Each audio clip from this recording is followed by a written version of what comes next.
اور صاحب ظاہر انہوں نے ہاتھ بھی باندھے، ٹھڈے بھی مارے، سارا کچھ کیا.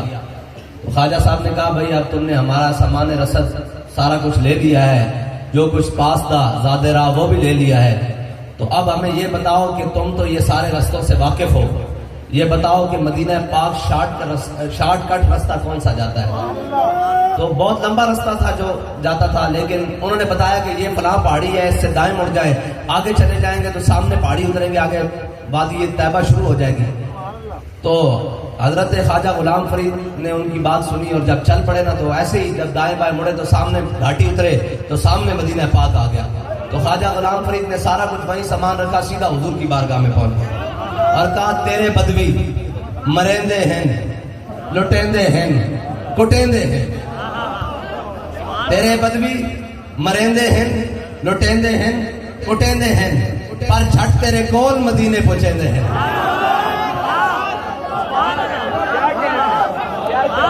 ہاں تو عاشق جو ہے نا، عاشق یہ ہر بات میں لذت لیتے ہیں جی.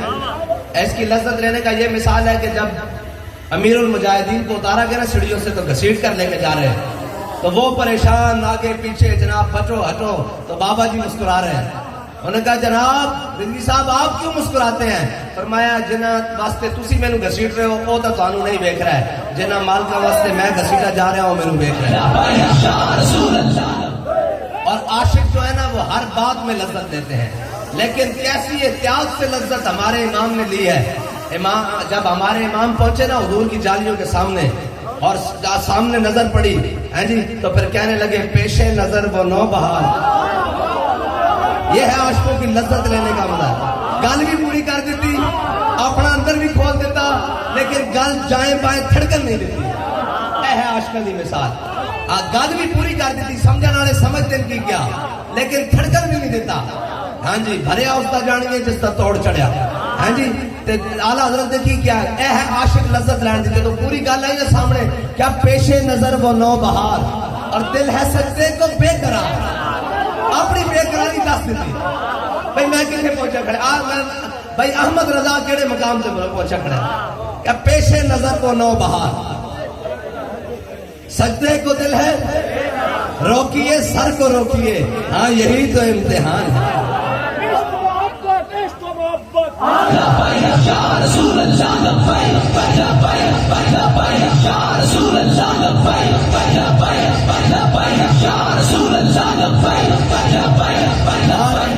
امام احمد رضا نے یہ بات آخری کیوں کی ہے؟ یہ آخری بات ہے نا، پیش نظر وہ نو بہار.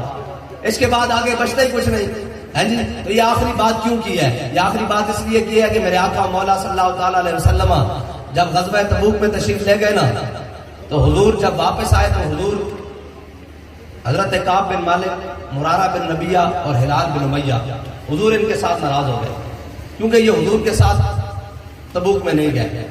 آج لوگ ہمیں کہتے ہیں کہ جناب آپ ان کے خلاف کیوں باتیں کرتے ہیں؟ میں نے کہا یہ حضور کی سنت ہے، جو میدان میں نہ نکلے اس سے ناراض ہونا، یہ حضور کی سنت ہے. اور یہ ہمارے شاہ صاحب زادے پڑھ رہے تھے تو میں اس کی جناب آگے تشریح کر دوں. انہوں نے بڑا خوبصورت بیان فرمایا. تو یہ پڑھ رہے تھے تو حضرت کعب بن مالک حضور کی بارگاہ میں آ گئے. حضور نے فرمایا کعب کیوں نہیں آئے تم تبوک؟ کہا یا رسول اللہ بڑی گلاں دیا، میں بڑا شاعر بھی ہاں، بڑا منہ ترنا گل باز بھی ہاں، لیکن تیرے آگے ہیں یوں دبے لچے تو سہارب کے کہ یا رسول اللہ بڑی گلاں دیا لیکن تواڈے نال کوئی گل نہیں، سچی گل ہے، سستی ہو گئی. حضور نے فرمایا اٹھ جاؤ، تواڈا فیصلہ اللہ کرے گا. اعلیٰ حضرت نے آخری بات کیوں کی؟ صحابہ کی سنت ہے. ایک دن میرے آقا مولا صلی اللہ تعالیٰ علیہ وسلم نے اپنے غلام حضرت بلال کو بھیجا. ہاں جی حضرت بلال کو بھیجا حضور نے. فرمایا بلال جاؤ کعب بن مالک کے دروازے پر دستک دو، مرارہ بن ربیہ کے دروازے پر دستک دو اور ہلال بن امیہ کے دروازے پر دستک دو اور جا کر ان سے کہو کہ اپنی بیویاں میکے بھیج دیں، اپنی بیویاں گھروں سے بھیج دیں، اپنے میکے بھیج دیں. اب یہ ہے آخری بات کرنا حضور کی بارگاہ میں. عاشقوں کا اپنا اپنا انداز ہوتا ہے. جب حضرت کعب بن مالک کا دروازہ کھٹکھٹانا تو لپکے دروازے کی طرف ہو سکتا ہے کوئی جاں فضا بات آئی ہو، کہ ہو سکتا ہے حضور کی در سے معافی آئی ہو. جب دیکھا تو بلال کھڑے اور خوش ہوئے اور کہا، حضرت بلال نے کہا حضور فرماتے ہیں اپنی بیویاں میکے بھیج دو. تو تو حضور کی یہ بات سن کر پریشان نہیں ہوئے اور خوش ہوئے. کہا بلال پوچھ کر آؤ حضور سے کہ طلاقیں دے کے بھیجنی ہے یا ویسے ہی بھیجنی ہے. نہ اس دھرتی پیدا کیتا ہے نہ جان نہ سارا مرگا. یہ ہے حضور کی بارگاہ میں آخری بات کر دینا. کیا مالکاں کو پوچھو یہ رکھیے تھوڑے نام دے ہوئی تسی دسو انہوں نے ہونے بھیجنا یا ایویں بھیجنا یا طلاق دے کے بھیجنا. حضرت بلال دوڑے حضور کی بارگاہ میں کیا یا رسول اللہ کعب عرض کر دیں کہ طلاق دے کے بھیجنا یا ایویں. حضور نے فرمایا نہیں ویسے ہی بھیجنی ہے ویسے طلاق دے کے نہیں بھیجنی ہے. ہاں اے حضور کی بارگاہ میں آخری گل کر دینا. اعلی حضرت بھی تاں کیا پیش نظر وہ نو بہار. ہاں بے قرار اور روکیے سر کو روکیے. ہاں تو یہی تو امتحان ہے. اے ہے امام احمد رضا دی شان. اور امام احمد رضا جدو آج کرن گئے نا اور امام صاحب نے دولت المکیہ لکھی 8 گھنٹے لکھی. اجمی عالم ہوئے اور سارا کتب خانہ بھی جناب بریلیج پیا ہوئے. ہاں جی سارا کتب خانہ بھی بریلیج پیا ہوئے اور جناب او کمن دلائل جو اعلیٰ حضرت فرماندے میں وضو کیتا بلکہ میں غسل کیتا پھر میں خوشبو لگائی بخار دی حالت ہے. کہنے پھر میں وضو کیتا پھر میں حرم میں مکہ چاہ گیا. کہنے میں سامنے کعبے کے دروازے کے سامنے بیٹھ گیا. کہنے میں قلم اٹھایا. کہنے جدو میں نگاہ اٹھائی نہ کہ حضور کعبے کے دروازے کے سامنے جلوہ گیا. کہنے حضور دے دائیں جانب مولا کائنات جلوہ کر رہا اور کہنے بائیں جانب حضرت غوث اعظم جلوہ کر رہا. اعلیٰ حضرت کو کس نے پوچھا تو کتاب لکھی کس طرح. انہیں کیا حضور فرماندے رہے کدی حضور فرما کے مولا کائنات کی طرف دیکھ کے مسکران دے کہنے میں درج کر لینا. کدی حضور فرما کے حضرت غوث اعظم کی طرف دیکھ کے مسکران دے تے میں درج کر لینا. کہنا حضرت امام محمد رضا فرماندے حضور فرماندے رہے میں کتاب لکھتا رہا پوری کتاب بن گئی. اس کا مطلب ہے کہ جنہیں حضور دی زیارت کرنی نا وہ اعلیٰ حضرت نے لکھے ہوئے انہاں الفاظ میں پڑھے تھے اور تصور کرے کہ حضور نے ہے لکھا.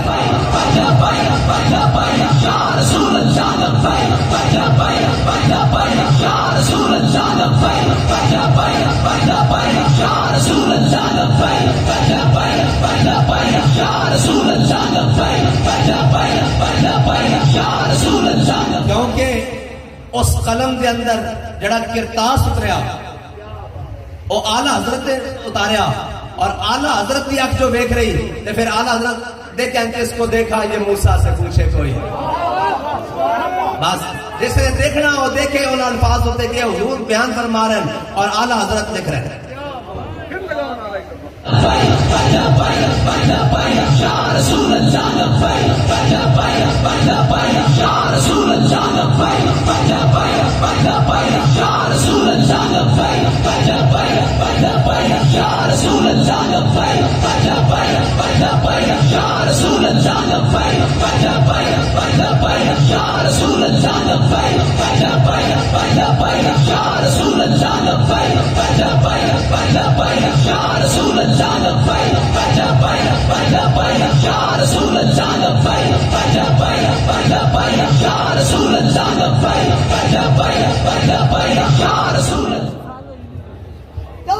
اور امام اہل سنت کی شان یہ ہے کہ دین و دنیا کا کوئی ایسا مسئلہ نہیں ہے جس پر امام احمد رضا کے قلم میں جنبش نصیب ہو. یہ امام صاحب کی شان ہے. یہ امام احمد رضا کی شان ہے کہ کوئی ایسا مسئلہ نہیں ہے جس پر امام احمد رضا کی قلم نے جنبش نصیب ہو. لیکن امام صاحب نے سارے دامن تھام کے رکھے شریعت کا طریقت کا حقیقت کا. لیکن جب حضور کی بات آئی نا تو امام احمد رضا اپنے آپ سے باہر ہو گئے اور جا کر حضور کے بارگاہ میں اپنے آپ کو پھینک دیا اور کہا وہ سوئے لال ہزار پھرتے ہیں تیرے دن اے بہار پھرتے ہیں. یہاں ہمارے نعت خان پڑھتے ہیں ادب کا تقاضا کرتے ہوئے کہ کوئی کیوں پوچھے تیری بات رضا تجھ سے شہدہ ہزار پھرتے ہیں. میں یہاں تصحیح کرتا جاؤں کہ یاد رکھنا مول مالکہ دی بارگاہ چو سے لفظ دا پیا اس دی مثال ہے کہ امیر المجاہدین عالم بھی ہیں فاضل بھی ہیں شیخ بھی ہیں حقیقت نال واقف شریعت نال واقف ساری گلاں حافظ الحدیث حافظ قرآن حافظ اقبال حافظ اعلیٰ حضرت حافظ قصیدہ پترا حافظ قصیدہ بانت سواد سارا کچھ حفظ ہے جی. اور سارا کچھ پڑھن تو بعد جدو امیر المجاہدین نے سارا کچھ سمیٹیا نا اور اپنے امام دی طرف دیکھیا کہ امام کی کہندا کوئی کیوں پوچھے تیری بات اے رضا تجھ سے کتے ہزار پھرتے ہیں. تے بابا جی نے فرمایا ہے بارگاہ رسالت ہے ساڈا امام کتے کھڑیا عشق و محبت دا امام. تے فرمایا میں کتا پاک رسول اللہ دا. تے سارا علم اپنی جگہ تعلیم اپنی جگہ ساری خدمات اپنی جگہ حضور دی بارگاہ لفظ اے ہی قبول ہوئے. میرے بابا جی دی کیا بات کیا بات آج بھی میرے بابا جی دی کیا بات کیا بات آج بھی میرے بابا جی دی کیا بات اے حضور دی بارگاہ میں ادب گاہے زیر آسمان عرش نازک تر اور نفس گم کرتا می آیت جنید و با یزید جا. لیکن بابا جی کہتے سن ابو بکر و عمر ہی جا. ایک تضمین کی تھی پھر بابا جی نے فرمایا جب یہ آیت نازل ہوئی نا یا ایھا الذین آمنوا لا ترفعوا اصواتکم فوق صوت النبی ہیں جی یہ جب آیت نازل ہوئی تو فرمایا حضرت جناب سیدنا صدیق اکبر اصدق الصادقین افضل الخلق بعد الانبیاء ہیں جی آپ کہتے ہیں حضور نے اس طرح کلام فرماندے جس طرح کلہ میں سرگوشیاں کی دیا جاتی ہیں. اس طرح حضرت جناب سیدنا صدیق اکبر ثانی اثنین اذ ہما ہیں جی فی الغار اے حضرت جناب سیدنا صدیق اکبر کی شان ہے. لیکن حضور دی بارگاہ وچ اس طرح بیان فرماندے اور ترجمان نبی ہم زبان نبی حضرت فاروق اعظم ہیں جی ہر چیز بھی بلند مقام بھی بلند قد بھی بلند علم بھی بلند حکمت بھی بلند قبا بھی بلند ہیں جی ہر چیز ہی بلند جلال بھی بلند حضرت فاروق اعظم اور آواز بھی بلند. لیکن کہنے حضرت فاروق اعظم حضور دی بارگاہ وچ اس طرح عرض کرتے ہیں کہ حضور فرماندے عمر کی کہنا ذرا اونچی آواز نال بول اتنی دھیمی آواز نال اے حضور دی بارگاہ. اس واسطے اتنے پہنچن واسطے جدو اعلی حضرت پہنچے نا حضور دی بارگاہ تک تے دیکھیا کہ حضور دا مقام کتنا بلند ہے. تے پھر اعلی حضرت تھلے آئے حضور غوث پاک دی بارگاہ چ آ گئے کہنے لگے تجھ سے در سے سگ اور سگ سے ہے مجھ کو نسبت ہے جی. جدو اس مقام پہ آئے نا دیکھا نہیں امام احمد رضا ہے بڑی بڑی بارگاہ ہے اٹھے تا انبیاء سے کروں عرض کیوں مالکو کیا نبی ہے تمہارا ہمارا نبی ہے جی. اے حضور دی شان ہے. اور میرے آقا و مولا صلی اللہ علیہ وسلم میں نال اسلام جڑے پیدا کردا نا ہے جی. اسلام ہجوم دا قائل نہیں اسلام جڑیاں دا قائل ہے جی. ایک جڑا پوری برے صغیر وچ بلکہ پوری دنیا وچ امام محمد رضا نے ایسا گستاخ مار سپرے کیتا جتھوں کوئی جمدا اوتھے رزقی ہڈی رکھن واسطے پہنچ جاندا. یا رسول اللہ لبیک لبیک یا رسول اللہ لبیک لبیک یا رسول اللہ لبیک لبیک یا رسول اللہ لبیک. اور امام احمد رضا نے ایسا ناسبیت کچھ سپرے کیتا ایسا رافضیت کچھ سپرے کیتا ایک قیامت تک اپنے زخم چڑھتے رہن گے لیکن انہاں دی مجال نہیں کہ سامنے آ سکن ہے جی. اے جناب ایسا امام احمد رضا نے بن بنیا آل سنت کا ہے بیڑا پار اصحاب حضور نجم ہے اور ناؤ ہے عطرت رسول اللہ.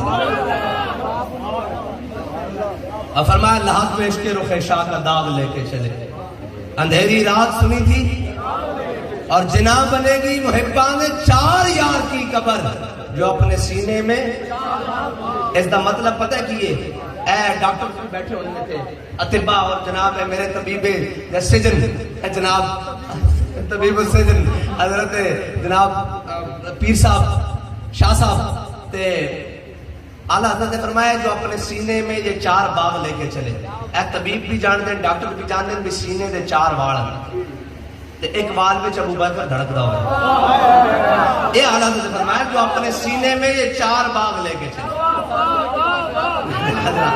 ایک سینے ایک بال میں ابو بکر دھڑکتے ہو دوسرے میں روانی